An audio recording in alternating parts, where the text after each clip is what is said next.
Está no ar a terceira parte do consultório, seja de novo bem-vindo e na próxima hora vamos assinalar o Dia Mundial da Alergia. 1/3 dos portugueses têm problemas alérgicos. Vamos saber quais as alergias mais comuns e conhecer também os tratamentos disponíveis. Isto na próxima meia hora. Na última parte, pode ligar e fazer a sua questão. O número de telefone é o 22508-3297, 22508-3297. Se preferir, pode enviar um e-mail para o endereço consultório@portucanal.pt. Para já, é com muito gosto que recebemos a doutora Catarina Rato, otorrino-laringologista. Seja bem-vinda, Sra. Doutora. Tenho que dizer com calma, para não dizer mal, não é verdade? Sra.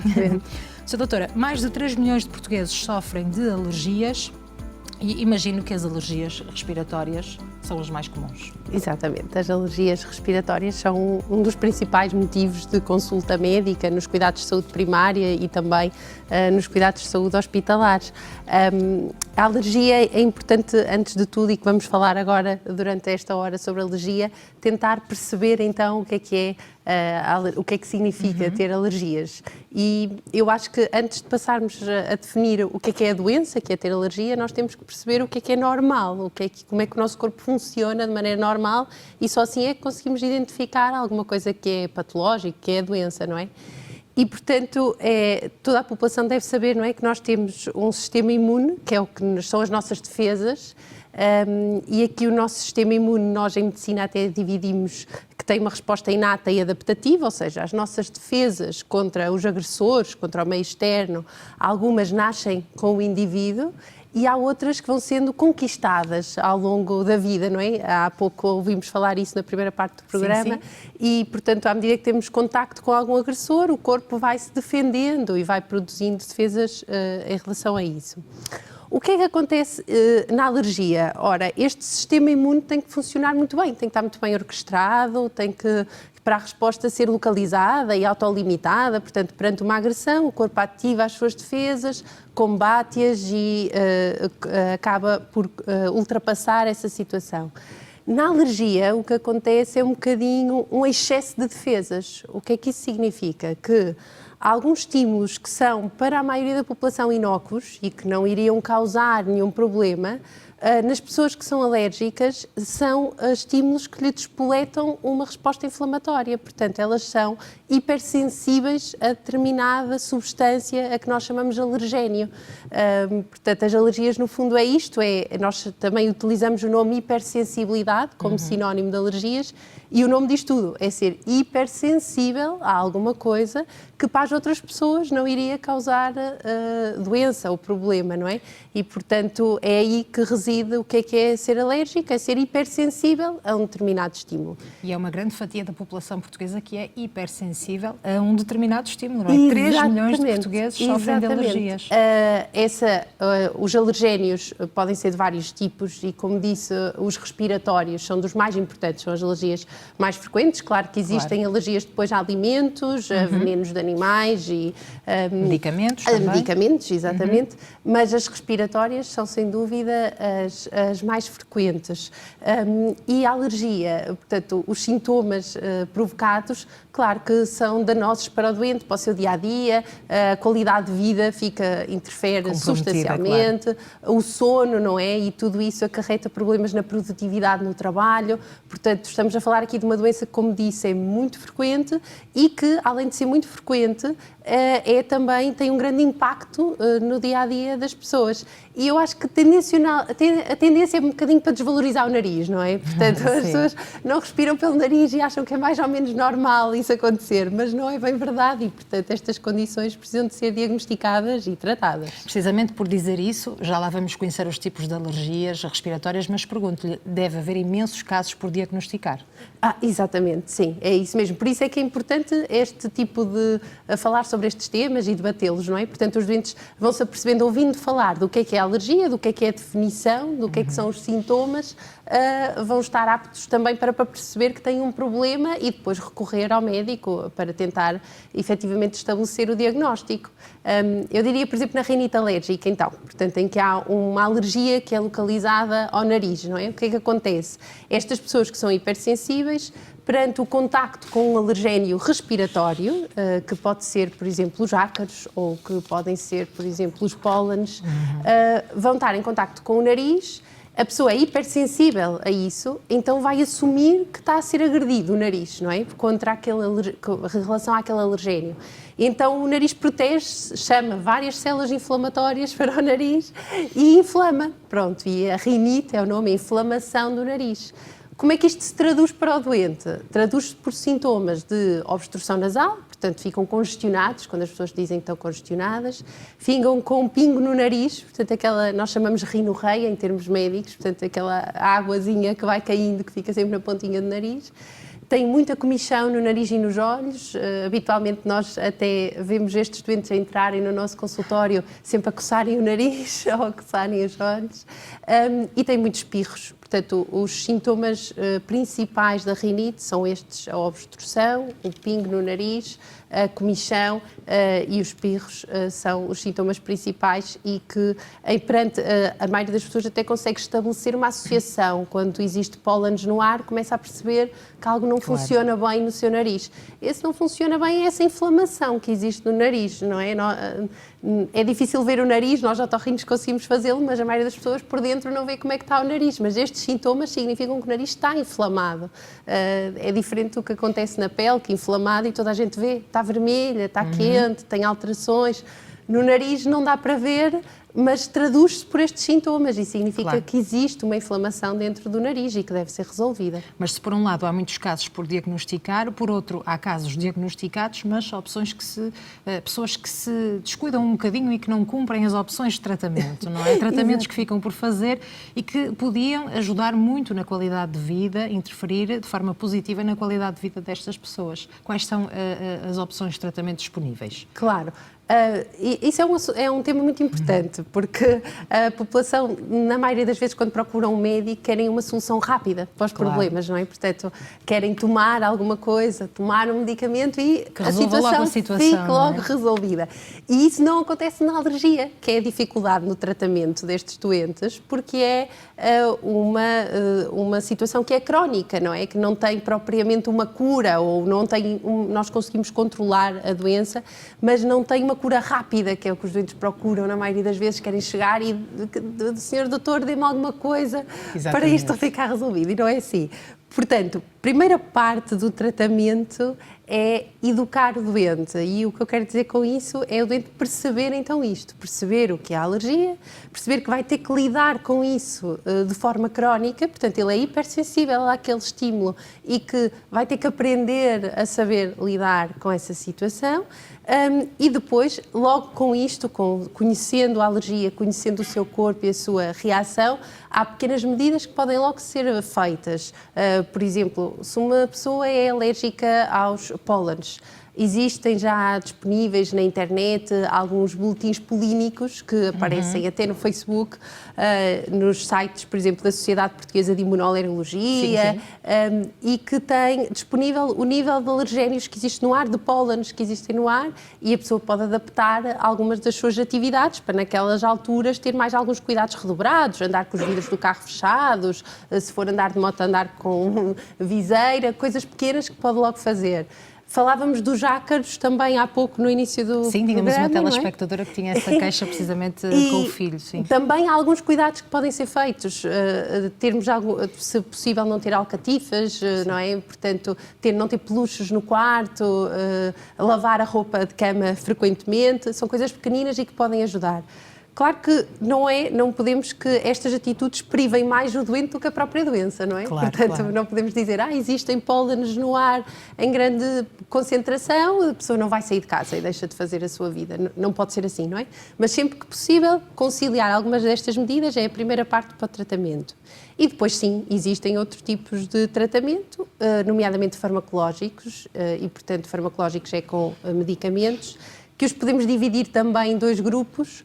há alguns que são para fazer de fase aguda e que só vão aliviar os sintomas na fase aguda, é o caso dos antihistamínicos, como se falou também até no início do programa, e depois existem outros tratamentos que são de base e que são os corticoides, que o que é que faz o corticoide? Vai diminuir aquela inflamação. Portanto, se a alergia é uma inflamação, nós temos que tentar diminuir essa inflamação e os corticoides são um tratamento de base aqui nas doenças alérgicas e na rinite alérgica tem a grande vantagem de poderem ser administrados de forma local. Portanto, nós temos sprays para o nariz só com corticoide e isso permite que a absorção seja só no nariz e não tenha reações sistémicas que tanto se associam ao corticoide que as pessoas tanto têm medo. Isto acontece na rinite alérgica e também na asma. A asma também é uma alergia? A asma muitas vezes é uma alergia, aliás, quase todos os doentes que têm asma têm rinite alérgica, portanto existe uma associação aqui entre estas doenças, até se fala muito hoje em dia da via aérea única, a via aérea, portanto, desde o nariz, não é, até aos pulmões, e também a asma pode ser controlada com medicamentos, e nomeadamente com o uso de corticoide para diminuir o número de crises. O nosso grande objetivo sempre nestas doenças é tentar que a pessoa ande estabilizada e que tenha o menor número de crises possíveis. Há ainda um último tratamento, já que estávamos a falar disso, que é muito importante, que são as vacinas antialérgicas, porque é o único tratamento que pode mudar a história natural da doença. O que significa que, enquanto que estes outros tratamentos que eu disse como não curam, não é? E, portanto, a doença vai tendo a sua evolução normal, as vacinas antialérgicas está provado que conseguem ter um papel um pouco diferente. Funciona como uma espécie de prevenção? Diminui exatamente o risco, ao fazer vacina antialérgica, o risco de desenvolver outras sensibilizações é menor e nós sabemos que estes doentes alérgicos muitas vezes começam na infância e depois as coisas vão progredindo e podem até alguns doentes surge uma alergia na idade adulta. Se formos fazer uma história clínica mais completa, vamos ver que na infância tiveram uma alergia alimentar, que já tinham alguma atopia e que, portanto, já existia aqui uma história e, portanto, as vacinas antialérgicas conseguem diminuir a possibilidade de adquirir ser hipersensível e, além disso, também tem um papel importante na diminuição da possibilidade de surgir asma, portanto, nesta tendência que é da pessoa poder começar com uma rinite alérgica e depois mais tarde vir a desenvolver asma e outro tipo de alergias, portanto uma marcha quase neste trajeto que pode acontecer e as vacinas antialérgicas são importantes nisso. São tão importantes, doutora, e há tantos portugueses que sofrem com este tipo de alergia e estas vacinas não têm apoio do Serviço Nacional de Saúde. Pois, é isso. Como nas vacinas e também noutros problemas do Sistema Nacional de Saúde. Se calhar muitos tratamentos ficam por fazer precisamente por este motivo, não é? É verdade, é verdade. As vacinas antialérgicas são sobretudo uma área da imunoalergologia e, portanto, a Otorrino trabalha precisamente em parceria com a imunoalergologia nesse sentido. Muitas vezes somos procurados, não é? Quando os doentes têm obstrução nasal, vem sobretudo a Otorrino ver o que é que se passa com o nariz e perante a história clínica, perante a observação, chegamos à conclusão que tem uma rinite alérgica. As medidas terapêuticas iniciais não são logo as vacinas antialérgicas, não é? Portanto, passamos por outros passos, por outros medicamentos, nomeadamente os antihistamínicos e os corticoides, e só depois é que se avança para, por exemplo, as vacinas antialérgicas e, portanto, começamos com esse tipo de tratamento, mas quando vemos que a alergia é clinicamente relevante e que precisamos de ajuda para lidar com aquele problema, pedimos muitas vezes o apoio da imunoalergologia e é assim que os serviços se unem para tratar melhor o doente e então aí há uma exploração um bocadinho mais aprofundada da rinite alérgica.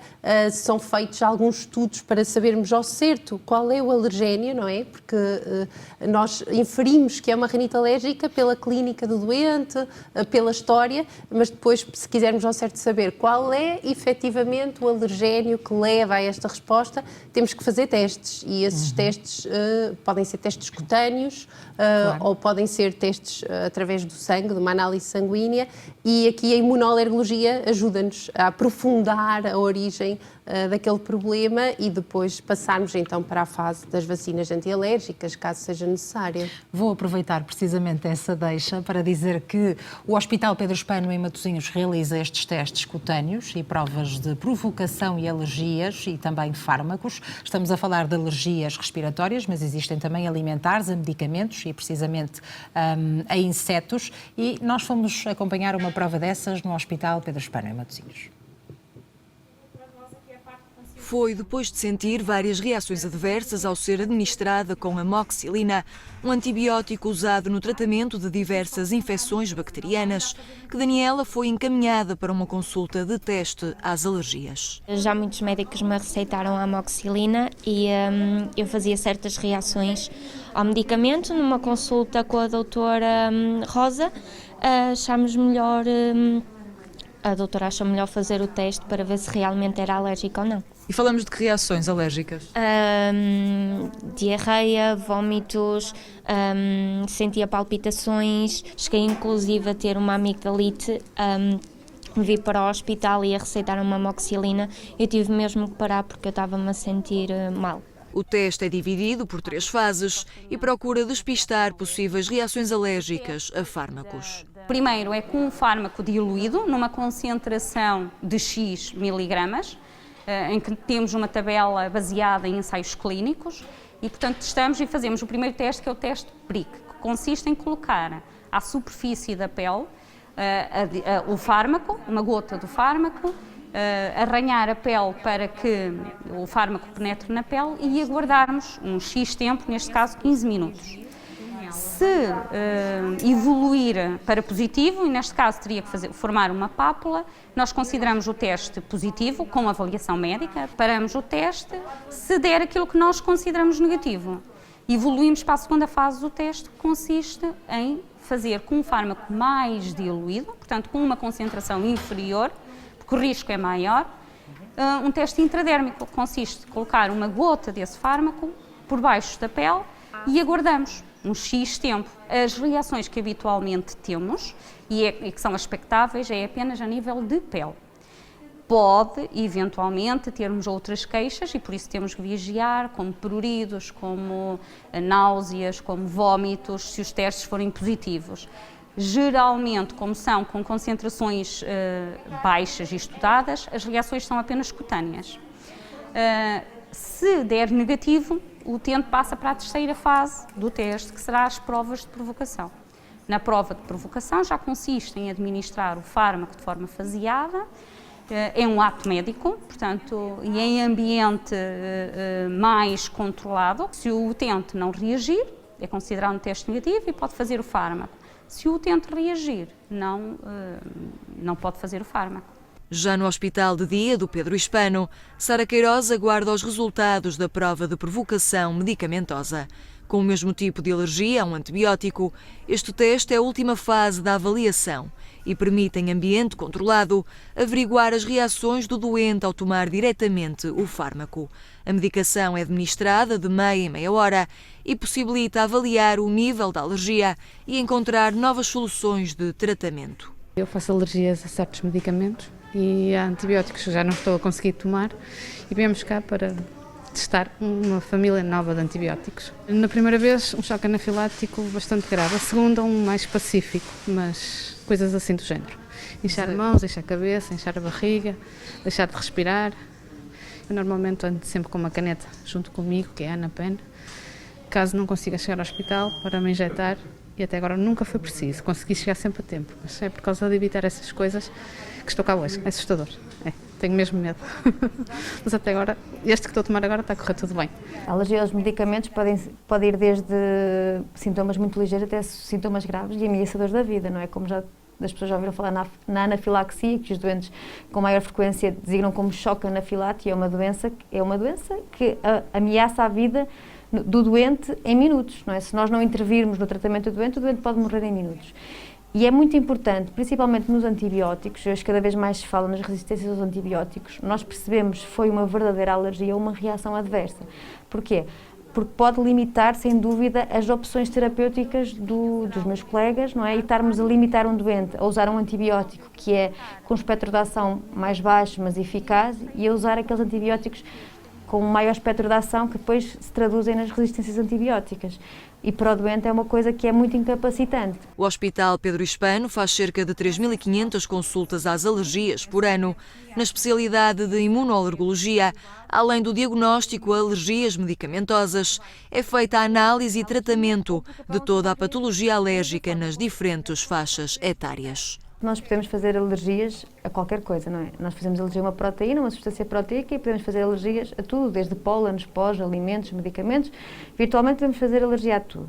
O que é mais prevalente, sem dúvida, é a rinite alérgica e a asma. Mas nós aqui no hospital atendemos todas as faixas etárias, desde as crianças até aos idosos, não é? Sendo que depois o tipo de alergia que nós vemos e mesmo a patologia varia consoante a faixa etária.